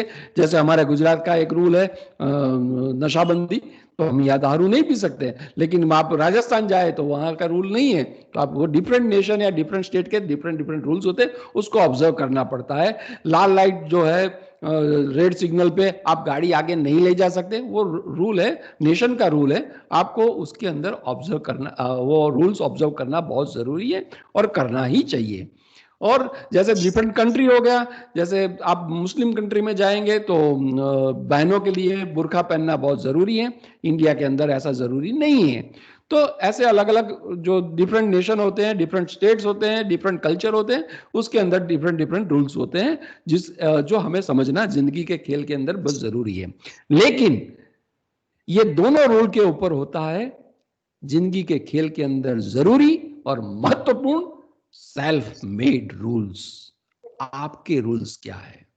जिंदगी का खेल जीतने के लिए, जिंदगी का खेल का चैंपियन बनने के लिए तीसरा जो फैक्टर है, सेल्फ मेड रूल्स। आपकी बिलीव्स, आपके वर्च्यूज, आपके वैल्यूज, आपके जितना अपना आप उसका बिलीफ, आपकी जो वर्च्यूज और वैल्यूज को आप जितना अच्छा बनाएंगे। जैसे आपने वो कभी सोच लिया कि नहीं मैं करप्शन करूंगा नहीं या करप्शन करने दूंगा नहीं, तो वो आपकी बिलीफ और आपके वर्च्यूज और वैल्यू के अंदर आता है। अहिंसा, जैसे मैं किसी को दुख नहीं पहुंचाऊंगा, किसी को मानसिक रूप से, शारीरिक रूप से, तो वो आपका वर्च्यूज एंड वैल्यूज के अंदर आता है, वो आपका सेल्फ मेड रूल्स होता है। ऐसे बहुत सारे रूल्स हमें वैल्यूज और वर्च्यूज के अंदर लेना चाहिए और इसके ऊपर जिंदगी का खेल निर्भर रहता है। आप जिंदगी के खेल को अगर आपके सेल्फ मेड रूल्स के बेस के ऊपर अगर जितना भी कंट्रोल रख पाएंगे या जितना भी आप उसको बढ़ावा दे पाएंगे, ऐसे आप चैंपियन होने के चांसेस, आप विनर होने के चांसेस इसके अंदर बढ़ते रहते हैं। और इसके अंदर भी कुछ कुछ जगह पर परिवर्तन जरूरी है। जब भी आपको लगे कि इसमें परिवर्तन भी जरूरी है तो परिवर्तन कीजिए। जैसे मैं बताऊं कि पहले हम लोग टेस्ट मैच देखा करते थे, 5-5 दिन का टेस्ट मैच चलता था इसमें, फिर धीरे धीरे टाइम के हिसाब से लोगों के पास इतना टाइम नहीं रहता था, तो उन्होंने अपना 50-50 मैच लेके वनडे गेम लेके आए। उसके अंदर भी अगर उसको लगा कि अभी तो और लोग बिजी हो गए, तो आ गया आपका 2020 आ गया। तो इसी हिसाब से गेम्स के रूल्स चेंज होते गए, गेम्स बदलती गई, उसी हिसाब से कुछ रूल्स आप भी अपने जिंदगी के एंटरटेनमेंट के लिए, अगर जिंदगी का मजा लेने के लिए, जिंदगी को मस्ती से जीने के लिए, जिंदगी को कुछ अलग तरीके से देखने के लिए कुछ चेंजेस भी आप करते रहना चाहिए, वो बहुत जरूरी है। लेकिन एक बात यहाँ पर बहुत जरूरी है, वो है अपना जमीर। आप भी चेंज करेंगे, कोई भी रूल चेंज करेंगे तो, लेकिन ये जमीर जो है उसके ऊपर ध्यान, सॉरी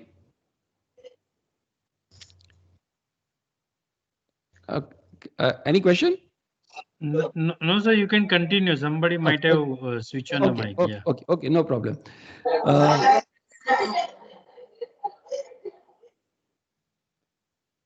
तो मैं कहता हूं कि सेल्फ मेड रूल के अंदर एक चीज बहुत है, वो जमीर, जिसको अंतरात्मा हम कहते हैं, उसका ध्यान रखना। इसके लिए मैं आपको एक बात कहूं, अगर जमीर का ध्यान रखोगे कि शतरंज में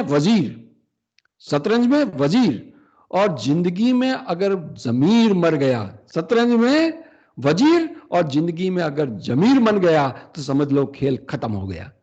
अगर आपका जमीर जब तक जिंदा है तब तक आप खेल खेलते रहेंगे, उसका मजा कुछ है। शतरंज के खेल में वजीर और जिंदगी के खेल में वजीर, आप ये दोनों चीज हमेशा ध्यान में रखिएगा। और जितना उसके ऊपर आप जोर देंगे, जिसको आप अपने जमीर को जिंदा रखेंगे, उतना लाइफ की गेम को खेलने का मजा कुछ और आएगा। चैलेंजेस आती है।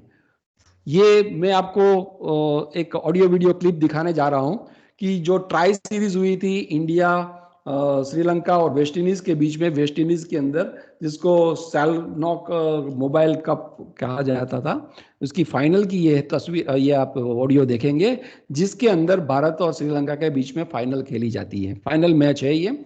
और इसके अंदर ऐसा हुआ कि हमारी 9 विकेटें गिर गई। लास्ट ओवर था, धोनी खेल रहे थे और हमें 6 बॉल के अंदर 15 रन जुटाने थे और ये फाइनल था। अगर हम ये 6 बॉल के अंदर 15 रन जुटा पाए तो हमारा ये कप हमारे हाथ में होता। तो ये चैलेंज हमारे सामने थी। देखिए, आप महेंद्र सिंह धोनी खेल रहे हैं, पहले बॉल पे जब पहला बॉल खेलने गए, वो बॉल के ऊपर नहीं लगा, बैट भी, वो बल्ला उसके साथ जुड़ा नहीं और कुछ भी रन नहीं हुए। तो 5 बॉल के अंदर हमें 15 रन करने थे। तो उस टाइम पे महेंद्र सिंह धोनी ने जो खेल खेला था, चैलेंज एक्सेप्ट की थी। तो वो चैलेंज को आप देखिए। और महेंद्र सिंह धोनी के बारे में कमेंटेटर ने 4 शब्द यूज किए हैं, वो आप देखिए। मैं पूरी क्लिप आपको बताने 2 या 2.5 मिनट की है, आप देखिए। धोनी ने बड़ी शॉट मारने की कोशिश की और गेंद मिस कर दिया। तो अब 5 बॉलों में 15 रन। इरंगा की कोशिश यही रहेगी कि बल्लेबाज से जितना दूर गेंद रखा जाए उतना अच्छा, क्योंकि उनके रडार में यहां गेंद कहीं आ गई तो जितनी जोर से बल्ला घुमाते, बाउंड्री के बाहर ही जाके गेंद गिरेगी।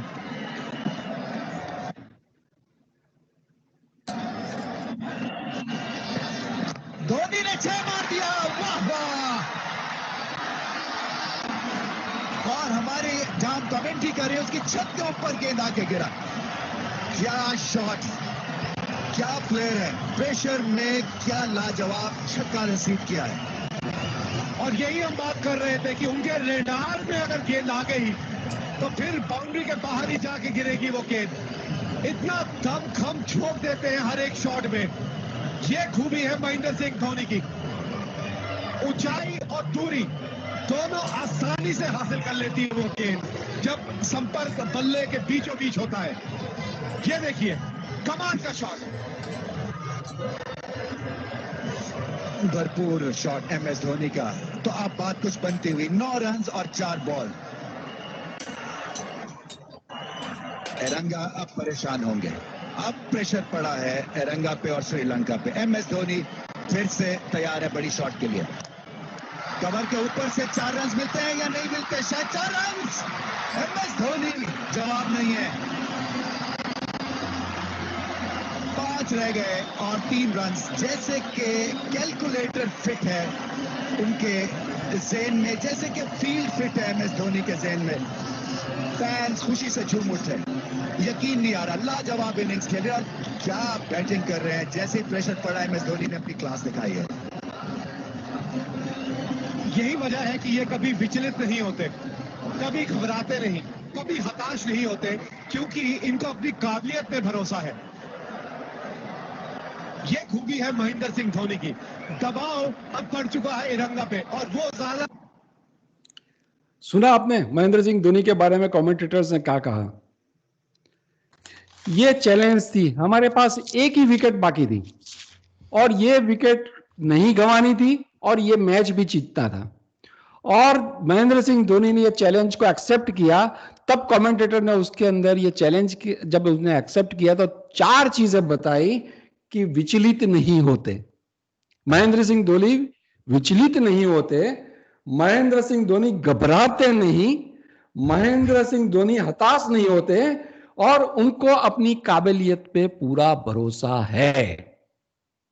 कोई भी चैलेंज आप एक्सेप्ट करते हो, गेम की हो या जिंदगी की हो, तो ये 4 चीजें बहुत जरूरी है कि हमें कभी विचलित नहीं होना है, हमें कभी घबराना नहीं है, हमें हताश भी नहीं होना है, और उससे ऊपर बहुत जरूरी है कि हमें हमारी काबिलियत के ऊपर भी इतना भरोसा रखना है, तो असंभव चीज को भी हम संभव बना सकते हैं। चैलेंज का सबसे बड़ा रूल, गेम का हो या जिंदगी का, तो आप जरूर याद रखिएगा कि हमें कभी विचलित नहीं होना है, हमें घबराना नहीं है, हमें कोई भी हताश भी नहीं होना है, और अपनी जो काबिलियत है उसके ऊपर पूरा भरोसा रखना है। तो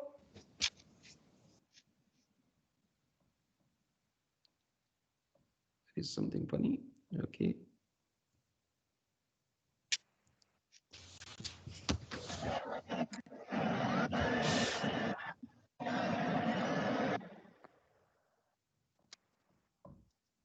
हाँ, तो ये चीजें आपके ध्यान रखनी है चैलेंज के अंदर।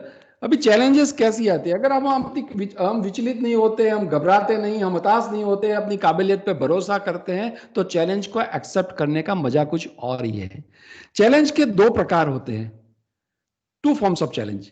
इसमें पहला होता है कंपटीशन और दूसरा होता है चांस, सर्कमटेंसेस। तो कंपटीशन यानी दूसरों से अपने को जो मिलता है, ओपोनेंट से जो हमें चैलेंज मिलती है वो, और सर्कमटेंसेस से हमें जो चैलेंजेस मिलती हैं वो। ये दोनों जब चैलेंजेस हमारे पास आती हैं तो कभी भी हमें हताश नहीं होना है, हमें निराश नहीं होना है, हमें विचलित नहीं होना है, हमें घबराना नहीं है, अपनी काबिलियत पे भरोसा रख के हमें आगे बढ़ना है। ये चैलेंज का सबसे बड़ा रूल, ये गेम में हो या जिंदगी में हो, चैलेंजेस जब भी आए तो आपको ये चीज कंपटीशन से आए या सर्कमटेंसेस से आए, तो कभी भी आप चिंता मत कीजिए। इसके ये 4 पहलू पे अगर आप ध्यान देंगे तो उसका मजा कुछ और आता है। ये उसको चैलेंजेस को कभी कभी ऑब्स्टेकल्स भी कहा जाता है कि हम ऑब्स्टेकल्स हमारे लाइफ में आते हैं, और इससे टेंशन भी क्रिएट होता है, एक्साइटमेंट भी मिलता है। कोई भी गेम, जैसे अभी ये अब देख रहे थे धोनी की जो लास्ट ओवर की गेम थी, तो हम देख रहे थे, तो जब उस टाइम पे हम देखते थे तब उसमें हमें टेंशन भी होती थी, हम जीतेंगे कि नहीं जीतेंगे। साथ में जब जीते तब पूरा एक्साइटमेंट था कि अरे मजा आ गया, बहुत मजा आ गया। तो जब भी चैलेंजेस आती है तो ये दोनों चीज साथ साथ जुड़ती है, टेंशन एंड एक्साइटमेंट। अगर चैलेंज के साथ टेंशन नहीं जुड़े तो उसका मजा क्या। अगर टेंशन के साथ अगर हम एक्साइटमेंट ला ले और उसको जीत जाए तो उसका एक्साइटमेंट हम एंजॉय करें, तो उसका मजा भी कुछ और होता है। इसलिए मेरा कहना है कि challenge and obstacles provide a platform to demonstrate skill, experience, knowledge, whatever qualities you have, वो क्वालिटीज को आप प्रोवाइड करें, उसको चैलेंजेस जब भी आती है तभी अपने अंदर से बाहर आती हैं। ये सब चीजें तभी बिना अगर चैलेंज में नहीं आती है। चैलेंज जब आती है तो ये प्लेटफॉर्म बन जाता है हमारी स्किल के लिए, हमारे नॉलेज के लिए, हमारी काबिलियत के ऊपर, हमारी इनर स्किल के लिए, सभी चीज के लिए ये प्लेटफॉर्म बन जाता है। इसीलिए मैं कहता हूं कि they are not problems, challenges are not problem, but it's a opportunity. ये अपॉर्चुनिटी है। चैलेंज को हमेशा अपॉर्चुनिटी के हिसाब से देखिएगा। जैसे ही अगर चैलेंज के अंदर आप अपॉर्चुनिटी देखेंगे तो उसका मजा कुछ और होगा, और जितना मजा और होगा इतनी आपकी लाइफ रंगीन होगी, इसका मजा कुछ और होगा। तो चैलेंजेस को आप एक्सेप्ट कीजिए, और जैसे हर एक गेम में उसका एवोल्यूशन होता है, आप जैसे सभी स्टूडेंट्स का करते हैं ऐसे गेम्स का भी होता है। गेम्स, कोई भी गेम हारी या जीती गई उसके बाद उसका एवोल्यूशन होता है, और एवोल्यूशन 2 प्रकार के होते हैं।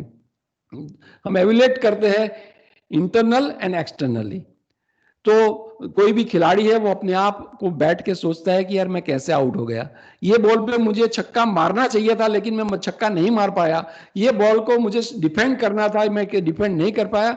वो इसका खुद का एक इंटरनल एवोल्यूशन रहता है कि अगर मैंने ये किया होता तो ये होता, ये किया होता तो, वो एक इंटरनल उनका एवोल्यूशन होता है। और एक्सटर्नल भी होता है, एक्सटर्नल बाहर से लोग भी हमें बताते हैं कि यार ये करना चाहिए, ये नहीं करना चाहिए। कोचेज होते हैं, जो दूसरे उसके सपोर्टिंग स्टाफ होते हैं, दूसरे कोलिग्स होते हैं, वो भी बताते हैं। ऐसा लाइफ के अंदर भी हमारे जरूरी होता है कोई इंटरनल एवोल्यूशन करना और एक्सटर्नल एवोल्यूशन करना। हम कभी भी, जैसे कोई भी चैलेंज अभी आगे हम देखें कि कभी कोई चैलेंज आए तो वो चैलेंज का आप इंटरनली पहले एवोल्यूशन कीजिए।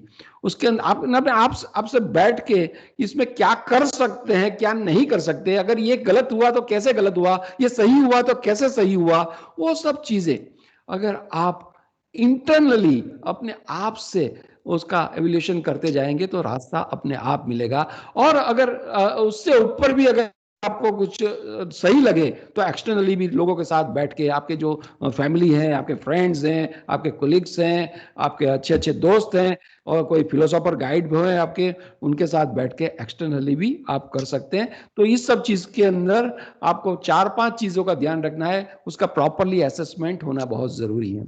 जो भी चीजें आपको मिल रही हैं, आप एवेल्युएट कर रहे हैं, तो वो चीज का पूरा असेसमेंट होना चाहिए आपका, उसके अंदर पूरा भरोसा जुटे, उस तरीके से उसका असेसमेंट कीजिए और वो असेसमेंट आपको बहुत काम में आएगा। असेसमेंट बहुत जरूरी है। कमेंट्स आएगी, वो कमेंट्स को भी आप पढ़िए, कमेंट्स को भी आप देखिए। लाइव के अंदर काफी लोग आपके ऊपर कमेंट्स करेंगे, वो कमेंट्स को आप बहुत थरोली सोचिएगा, उसको नेगेटिव मत लीजिए। क्रिटिसिज्म एंड कमेंट्स को don't take secondary criticism.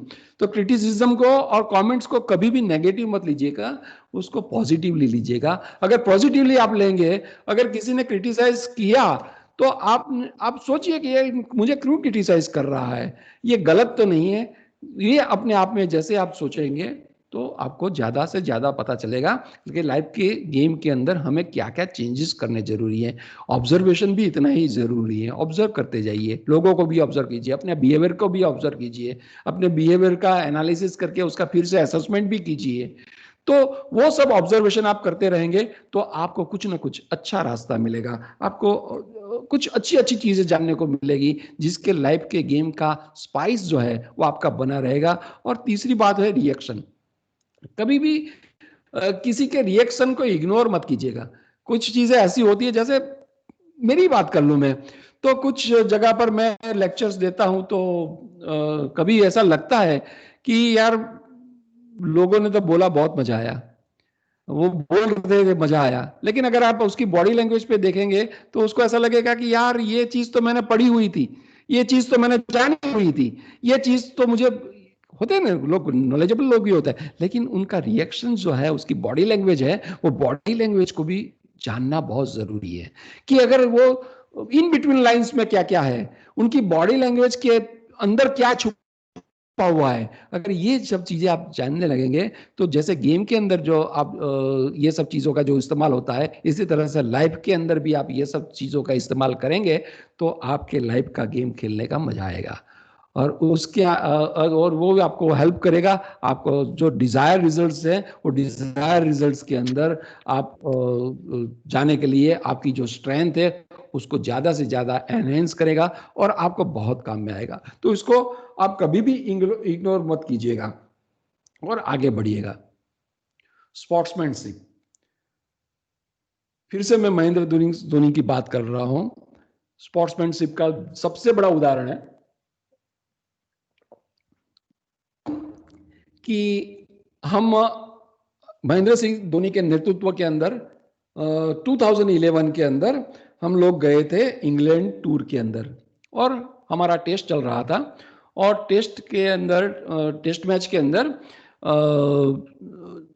Ian Morgan और इयान बेल खेल रहे थे।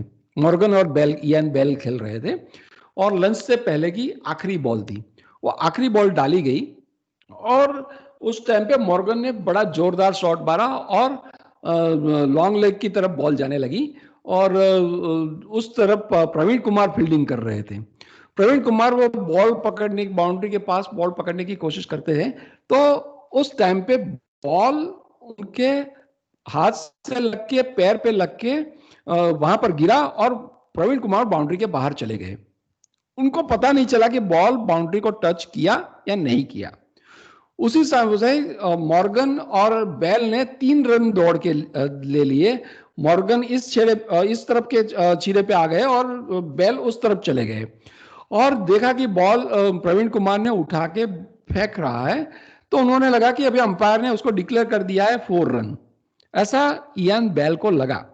और लंच का भी टाइम हो गया है, तो ये डेड बॉल हो गई, तो वो लोग निकल गए। चौथा रन लेने की कोशिश नहीं कर रहे थे। बॉल धोनी के पास गई और जब ये धोनी के पास गई तो बॉल धोनी ने वो विकेट के पास अभिनव मुकुंद खड़े थे, अभिनव मुकुंद को दी, तो अभिनव मुकुंद ने बेल गिरा दी और अपील कर दी। जब बड़ी स्क्रीन पे थर्ड अंपायर ने रिफर किया तो बॉल बाउंड्री लाइन को टच नहीं हुई थी। प्रवीण कुमार ने बाउंड्री लाइन से बाहर जाके फिर वापस अंदर आके बॉल उठा के फेंकी, उस तरफ फेंकी, और वो बॉल जब विकेट गिर गई, उसकी बेस गिर गई, तब ये इयान बेल थे, वो इयान बेल वहां से क्रीज से बाहर पेविलियन की तरफ आगे बढ़ने चले गए थे। तो legally he was out, Ian Bell was out. लेकिन बेल ने जाके जब धोनी को बताया कि मैं तो समझ गया ये बॉल डेड बॉल हो गया है, इसलिए हम रन लेने की कोशिश नहीं कर रहे थे, हम तो पेविलियन की तरफ जा रहे थे, और आपने देखा होगा कि हम आधे रास्ते तक पहुंच गए थे, तब जाके आपने क्रीज उड़ाई थी हमारी, तो मैं समझा ये डेड बॉल है। धोनी ने अपनी टीम से मशवरा किया और मशवरा करने के बाद कहा कि नहीं ये गलत है, हमें legally he is out but ethically we should not. तो उसको वापस उसके अंदर लंच के बाद बुलाया गया और उस टाइम पे इयान बेल ने ऐसी बारी खेली कि भारत वो मैच हार गया। वो टेस्ट मैच हम हार गए। लेकिन दूसरे दिन न्यूज़पेपर के अंदर हेडलाइन क्या थी मालूम है? धोनी विन। पूरे इंग्लिश मीडिया के अंदर, पूरे इंग्लैंड के अंदर धोनी विन ऐसा टाइटल करके उन्होंने लिखा। साहब, कभी कुछ खेल हम हार जाएं लेकिन लोगों के दिल को जीत लेने, उससे बड़ी स्पोर्ट्समैनशिप कुछ नहीं होती। ये दिलों का जीतने का खेल है, जिंदगी का खेल दिलों को जीतने का खेल है। वैसे इसलिए मैंने कहा कि इसमें हारना जरूरी है, ना जीतना जरूरी है तो सिर्फ खेलते रहना और लोगों का दिल जीतना बहुत जरूरी है। स्पोर्ट्समैनशिप के अंदर कुछ ऐसे चीजें बताई जाती है कि हैव पॉजिटिव एटीट्यूड, जो स्पोर्ट्समैन स्पिरिट रखने के लिए कुछ ऐसी चीजें बताते हैं जो लाइफ के अंदर भी जुड़ी रहती है, जैसे कि you should have a positive attitude, give your best. तो लाइफ के अंदर भी गिव योर बेस्ट। अगर स्पोर्ट्समैनशिप आपको बरकरार रखना है, shake hands with the others. आप जो आपके ओपोनेंट्स हैं वो ओपोनेंट्स के साथ हाथ मिलाइए, ऐसा गेम के अंदर बताया जाता है। स्पोर्ट्समैनशिप के जिंदगी के अंदर भी इतना ही जरूरी है कि कभी किसी ने आपके साथ कुछ ऐसा कर दिया, कुछ ऐसा हो गया, यार कभी जाके उसका हाथ मिला लीजिए और उसको बोल दिए जो हो गया सो हो गया यार, चलो कोई बात नहीं, आगे बढ़ते हैं, खेल जारी रखते हैं। कभी ऐसा कर सके तो उसका मजा कुछ और है। और जो अपने टीममेट्स, जो अपने साथ जो लोग होते हैं ना, जो हमारे साथ फैमिली फ्रेंड्स जितने भी जुड़े हुए हैं, वो सभी को कभी क्रिटिसाइज मत कीजिए। कुछ कुछ चीज नई करने की वो कोशिश कर रहे हैं तो उसको सपोर्ट कीजिए, उसको क्रिटिसाइज मत कीजिएगा, उसको रेड सिग्नल मत दिखाइएगा। ये स्पोर्ट्स में भी सिखाया जाता है और आपको लाइफ में भी ये जानना बहुत जरूरी है। और जो ओपोनेंट्स हैं उनके लिए ये कहा जाता है कि यार उनको रिस्पेक्ट कीजिए, उनको टीज मत कीजिए, उनकी मश्करी मत और ठट्ठा मश्करी मत कीजिएगा। ऐसा उनको स्पोर्ट्समैन स्पिरिट के माध्यम से बताया जाता है। जिंदगी में भी ये जरूरी है कि हमारे जो ओपोनेंट्स हैं, जो लोग हमारा अपोज करते हैं, उसको रिस्पेक्ट कीजिएगा। जितना आप ज्यादा रिस्पेक्ट करेंगे वो धीरे धीरे करके आपको भी रिस्पेक्ट करना चालू करेगा, आपका विरोध करना भी कम कर देगा। आप उसको रिस्पेक्ट कीजिए ना। किसी को अगर आपसे कुछ परेशानी है, कोई बात नहीं, परेशानी रहने दो, लेकिन टेल हिम यार you are a good person, okay I will think it over. तो इससे जिंदगी का खेल खेलने का मजा कुछ और आएगा। जो स्पोर्ट्समैन स्पिरिट अगर हम अपनी जिंदगी के साथ जोड़ देंगे, जो गेम के अंदर है वही सब पहलू को हमारे साथ हम जोड़ देंगे, तो जिंदगी का खेल ऐसे ही खेलते रहेंगे और मजा आएगा। और आखिर में मैं आपको અકબર અલી જસદણવાલા की गुजराती में છે, बहुत सरस पंक्ति છે। गुजराती का मैं हिंदी भी बताऊंगा, कुछ लोग यहाँ पर हिंदी या इंग्लिश जानते हैं, गुजराती नहीं जानते, इसके लिए मैंने ये टॉक पूरी हिंदी और इंग्लिश के बीच में रखी हुई थी। तो अकबर अली जसदणवाला कहे छे कि मनोरंजन करी लઉં છું, मनोमंथन करी लઉં છું, प्रसंगोपात जीवन में परिवर्तन करी लઉં છું। लाइफ में जरूरी क्या है यार? मजा। सभी को, कोई को मायूस रहने के लिए तो नहीं जीता है, कोई प्रॉब्लम क्रिएट करने के लिए नहीं जीता है, उसको मजा आना चाहिए। जिंदगी, लाइफ के अंदर मजा होनी चाहिए, बहुत जरूरी है।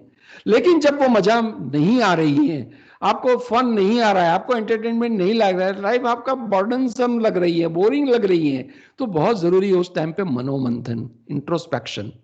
मनोरंजन करी लઉં છું, मनोमंथन करी। जब मनोरंजन नहीं मिल रहा है तो आप मनोमंथन कीजिए कि क्यों नहीं मिल रहा है। अगर मनोमंथन करेंगे तो आपको पता चलेगा कि यार ये चीज का परिवर्तन हमारे अंदर जरूरी है। तो प्रसंगोपात जीवन में परिवर्तन करो। तो वो जो मनोमंथन के बाद जो निष्कर्ष निकलेगा, जो बात अंदर से निकलेगी, उसको आप लाइफ के अंदर डाल दीजिए और अपने आप को परिवर्तित कीजिए।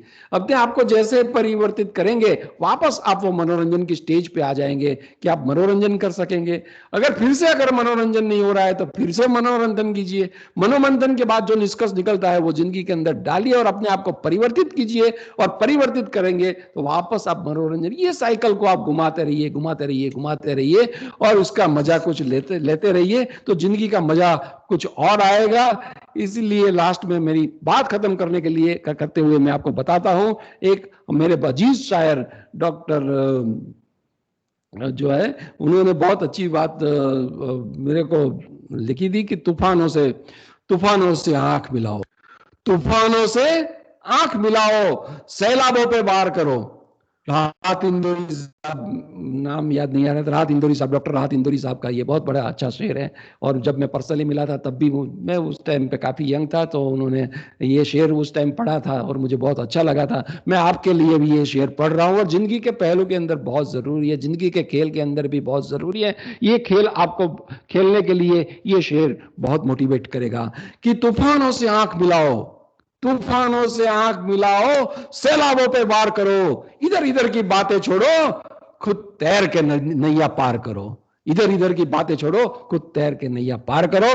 Thank you very much for your patience listening, and this slide will give you my address. अगर कभी भी आपको मेरी जरूरत पड़े, कोई भी जगह पर मेरी जरूरत पड़े, तो आप मेरे ईमेल एड्रेस पे या तो मेरे फोन नंबर पे मेरा कांटेक्ट कर सकते हैं, और मैं सभी यंगस्टर्स के लिए हमेशा अवेलेबल रहता हूं। हार्दिक भाई जानते हैं, कापड़िया साहब जानते हैं, भट्ट साहब आज अनफॉर्चुनेटली कोई कार्य से बिजी हैं, कोई एग्जामिनेशन का वर्क है, भट्ट साहब नहीं है।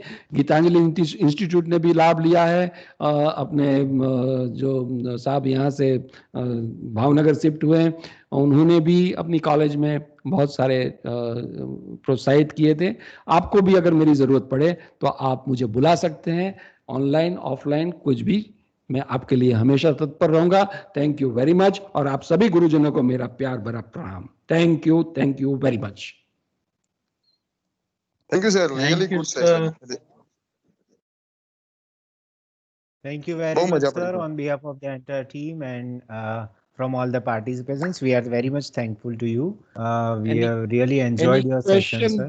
We have 10-15 minutes left. If any question or anything which someone would like to, I'm available. Yes, participant, you can ask questions now. Anything, किसको कुछ भी पूछना है तो आप पूछ सकते हैं।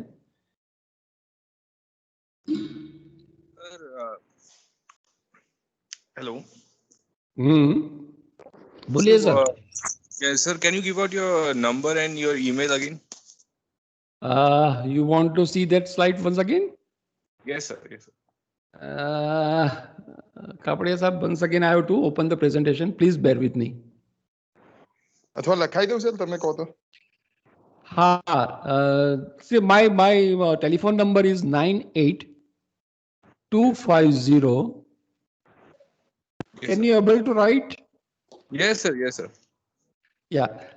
My mobile number is 98-250 36235. 36235. And my email ID is Deep Pandya, DEEP PANDY 1961 @gmail.com. Deep Pandya 1961 @gmail.com. DEEP कीजिएगा, DEEP PANDY. Sir, with double P or single P? नहीं, DEEP Yes, yes. A- Okay. NDY. Please check Deep- in chat box. I already written. So box में any type institute करेंगे। need my help, any institute with the permission of Kapadia Saab, Bhatt Saab and अपने हार्दिक, तो आप कभी भी मुझे उनके through भी कापड़िया साहब के पास अब मेरा कांटेक्ट नंबर रहता है, हार्दिक भाई भी के पास भी रहता है, भट्ट साहब के पास भी है, बराबर। तो कोई भी आप मुझे कांटेक्ट कर सकते हैं और always available for the youngsters and rural youngsters, always available and no expectation. Once again I am repeating, no expectation. So far भगवान की दया से धंधे में कुछ अच्छा भगवान ने कर दिया है, अच्छा दिया है उसका सही और मेरे जो प्रमोटर्स हैं उन्होंने भी इसके अंदर जो इंस्टीट्यूट जो बनाया हमने उनके अंदर कुछ भी पैसे की जरूरत है तो वो लोग देते हैं। तो कोई भी एक्सपेक्टेशन के बिना, क्योंकि आजकल लोगों ने स्किल को, लाइफ स्किल को एक बिजनेस बना दिया है। हालांकि हमारे बच्चों को बहुत, जब मैं इंग्लैंड के दौरे पे था, मेरी सिस्टर वहां पर थी और वो स्कूल में टीचर थी, तो मैं वहां पर गया था उनकी स्कूल के अंदर। तो उनके सैटरडे मॉर्निंग के 2 आवर्स लाइफ स्किल के ऊपर हर सैटरडे, स्कूल लेवल की बात कर रहा हूं जहां पर 8 स्टैंडर्ड तक का स्कूल है, तो Saturday morning 2 hours life skill के ऊपर दिया जाता था। तो उसको अलग अलग ये लाइफ स्किल बताई जाती थी, कैसे आप बाहर जाओगे, समाज के अंदर जाओगे, कैसे बिहेव करोगे, क्या क्या होना चाहिए, क्या क्या नहीं होना चाहिए। तो वो चीज हमारे एजुकेशन के अंदर ये चीज लैकिंग है। तो मुझे लगा कि नहीं, हमें ये करना चाहिए। और आपको ताजुब लगेगा कि पूरा जो वहां पर स्कूल लेवल का एजुकेशन है वो फ्री ऑफ चार्ज है और सभी को गवर्नमेंट स्कूल में ही पढ़ना पड़ता है और सभी बच्चे गवर्नमेंट स्कूल में ही पढ़ते हैं, उनका कोई चार्ज किया नहीं जाता है। तो तब से मेरे दिमाग में ये बात रही थी कि हम भी ऐसा कुछ कर सकें कि जिसके हमारे बच्चों को फायदा हो सके और हमारे जितने भी यंगस्टर्स हैं वो बाहर आए। जैसे मैंने फेस किया था जब मैं प्लास्टिक इंजीनियरिंग करके बाहर आया, तो मुझे कैसे कम्युनिकेशन करना नहीं आता था, क्या अपने टीममेट्स के साथ लीड कैसे करना मुझे नहीं आता था। वो सब चीजें मैंने किसी न किसी से सीखी और धीरे धीरे करके मैं यहाँ तक पहुंचा हूँ भगवान की दया से। तो मैं चाहता हूँ कि हर एक बच्चे को मैं जितने बच्चे को मैं कुछ ना कुछ दे सकूं तो मेरा जीवन सफल हो जाए। Thank you very much. Any question? Hello. And sir, also I would like to inform all the participants that you can speak on versatile topics, not only this topic. So that is also yes. all life skill के topics जो हैं उसके ऊपर leadership से लेके आप conflict management पे ले लीजिए, कोई भी ले लीजिए, तो वो सभी मैं जैसे मेरे इंट्रोडक्शन में बताया, मैंने ये एज पे पढ़ने की कोशिश की थी और मैं सब कुछ पढ़ा धीरे धीरे करके, जिसको ज्यादा से ज्यादा मैं ऑथेंटिक बना सकूं या अच्छी सी बात मैं रख सकूं। हेलो। यस पुलकित भाई। हाँ sir, can you please share your PPT if possible? Okay, I will share with Kapadia साहब और हार्दिक भाई, जिसमें ये जो महेंद्र सिंह धोनी वाली जो मैच थी वो क्लिप नहीं रहेगी क्योंकि उससे फाइल बहुत ज्यादा लोड हो जाती है। तो definitely I will share with Kapadia साहब and they will share to entire group, no problem. Sure, Absolutely. sure, definitely, sir. Yeah. Kapadia sir, if you can share in WhatsApp group or mail, that is also comfortable. We'll share all the PPTs at the end of the course. Yeah. Yes, okay sir, no problem. Okay. Today in the evening I am little bit busy, so tomorrow morning Kapadia sir I will send it to you. No problem, sir.